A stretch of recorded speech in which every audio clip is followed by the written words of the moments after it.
सैनिकों का समर्पण हमें यह बताता है कि आत्म प्रेरणा और संकल्प से ही हम अपने लक्ष्यों को प्राप्त कर सकते हैं और हमें अपने सपनों को हकीकत में बदलने के लिए सच्चे उत्साह के साथ काम करना चाहिए।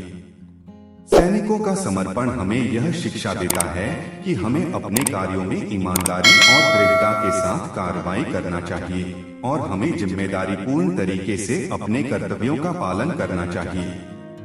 सैनिकों का समर्पण हमें यह याद दिलाता है कि अगर हम अपने संघर्षों का सामना करने के लिए तैयार हैं, तो हम अपने लक्ष्यों को हासिल कर सकते हैं और हमें किसी भी परिस्थिति में सहनशीलता और समर्थन की आवश्यकता होती है। सैनिकों का समर्पण हमें यह सिखाता है कि अगर हम अपने क्षमताओं का सही रूप से प्रबंधन करते हैं, तो हम अपने लक्ष्यों की प्राप्ति में सफल हो सकते हैं और हमें अपनी कठिनाइयों को एक अवसर में बदलने की क्षमता मिलती है। सैनिकों का समर्पण हमें यह शिक्षा देता है कि हमें अपने समृद्धि के लिए सक्रिय रूप से समर्पित रहना चाहिए और हमें अपनी मेहनत में पूरा मन, मेहनत और उत्साह लगाना चाहिए।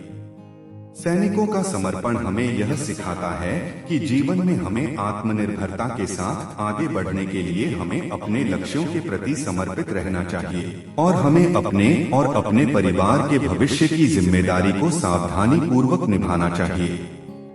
सैनिकों का समर्पण हमें यह बताता है कि हमें अपने कार्यों के प्रति आत्मसमर्पण रखना चाहिए और हमें अपनी उच्चतम क्षमताओं का पूरी तरह से उपयोग करने के लिए प्रतिबद्ध रहना चाहिए। सैनिकों का समर्पण हमें यह याद दिलाता है कि हमें अपने मानविकी मूल्यों के प्रति सच्चाई और ईमानदारी से बने रहना चाहिए और हमें समृद्धि की दिशा में बढ़ने के लिए सभी के साथ न्यायपूर्वक व्यवहार करना चाहिए। सैनिकों का समर्पण हमें यह सिखाता है कि समृद्धि के लिए हमें उदार और सहयोगी दृष्टिकोण को अपनाना चाहिए और हमें आपसी समझदारी से समृद्धि की राह में बढ़ते रहना चाहिए।